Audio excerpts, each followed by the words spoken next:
ہمارے اوپر مالک نصاب ہوتے ہی زکوٰۃ کا حکم لازم قرار دیا گیا۔ جب تم مالک نصاب ہو جاؤ، تمہارے پاس ضروریات اصلیہ کے علاوہ اتنا مال جمع ہو جائے جس سے تم 52.5 تولہ چاندی خرید سکتے ہو، 1 سال اتنے مال پہ گزر جائے تو 2.5% سال کے بعد زکوٰۃ تمہارے اوپر فرض قرار دی گئی۔ وَأَقِيمُوا الصَّلَاةَ وَآتُوا الزَّكَاةَ، جس طرح نماز فرض کی گئی ہے اسی طرح زکوٰۃ بھی فرض کی گئی ہے۔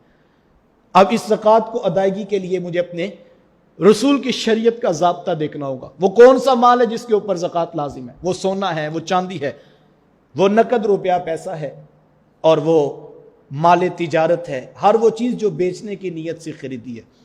ان چاروں کیٹیگریز کے اوپر میرے اوپر زکوٰۃ لازم ہے۔ اب قمری سال جو اسلامی مہینے ہیں، جب دوبارہ یہ پلٹ کر سال آئے گا پھر مجھے دوبارہ بیٹھ کر کیلکولیٹ کرنا ہوگا۔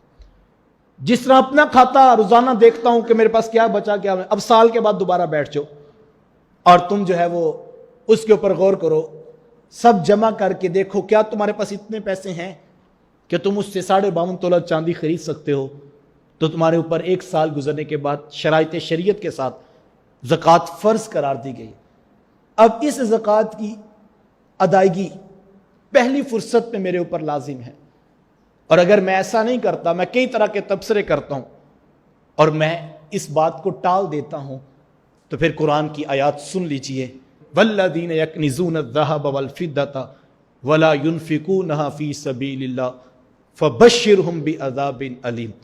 محبوب وہ لوگ جو سونا اور چاندی جمع کر کر کے رکھتے ہیں اور اللہ کی راہ میں اس کو خرچ نہیں کرتے ہیں، محبوب ان کو دردناک عذاب کی خبر سنا دیجیے۔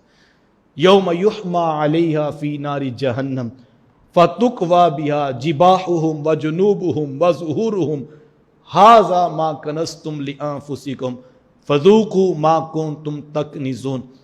وہ سونا اور چاندی کل جہنم کے اندر تپایا جائے گا، اور پھر ان کی پیشانیوں پر، ان کی کروٹوں پر، ان کی پشتوں کے اوپر اس سے داغا جائے گا اور کہا جائے گا یہ ہے وہ خزانہ جس کو تم جمع کر کر کے رکھتے تھے، تاکہ اس کو پتہ لگے یہ جو مال جمع کر کر کے رکھتا ہے یہ وبال جاں بن گیا۔ وہ سونا جو آج بڑا پیارا لگتا ہے، وہ نوٹ، وہ درہم، وہ دینار جو بڑے محبوب لگتے ہیں، کل یہ وبال جاں بن جائیں گے صاحب، اور اس وقت کہا جائے گا وہ جو تو جمع کر کر کے رکھتا تو اس کے عذاب کا مزہ چکھ، اور اس وقت انسان پچھتائے گا۔ اللہ کے رسول صلی اللہ علیہ وسلم نے اس عذاب کی کیفیت کو ایک اور عنوان پر بیان فرمایا، اور فرمایا کہ کل انسان کا مال ایک گنجے سام کی صورت میں اس کے اوپر مسلط ہو جائے گا، اور اس کو جب ڈسے گا تو انسان 70 گز جو ہے وہ زمین کے اندر دھنستا چلا جائے گا۔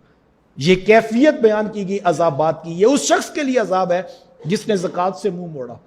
آج کسی سے کہ وہ کہتا ہے جناب ہم دیتے ہی رہتے ہیں، سارا سال اللہ کو ہی دیتے رہتے ہیں، اس طرح کے جملوں کے ساتھ معاذ اللہ زکوٰۃ کی شریعت کا مذاق اڑایا جا رہا ہے۔ یہ پہلا فریضہ ہے ہمارے اوپر، اس پر اب بیوی نے اپنا حساب خود کرنا ہے، شوہر نے اپنے معاملات کو خود دیکھنا ہے، ماں، بیٹی، بیٹا، ہر شخص اپنا اپنا معاملہ خود دیکھے کہ اس کے پاس ذرائع آمدن کیا ہے، اس کے پاس کتنا مال ہے۔ اگر اس پر 1 روپیہ بھی زکوٰۃ بنتی ہے، اللہ کی ذات پر توکل کر کے تم راہ خدا میں خرچ کر دو، اور تم جو اس کے مصارف ہیں ان کے اوپر خرچ کرو۔ یہ شریعت کا اتنا خوبصورت اور اتنا بابرکت عمل ہے۔ میرے حضور نے فرمایا صدقے کو حقیر نہ جانو، نیکی کو چھوٹا نہ سمجھو۔ اگر تم راہ خدا میں ایک کھجور بھی صدقہ کر سکو تو فرمایا وہ خرچ کر دو، اس کی قیمت اتنی بڑی ہے اللہ کی نگاہ میں، فرمایا اس کی رحمتوں سے بعید نہیں، وہ ایک کھجور کا صدقہ تمہیں جہنم کی آگ سے بچا دے۔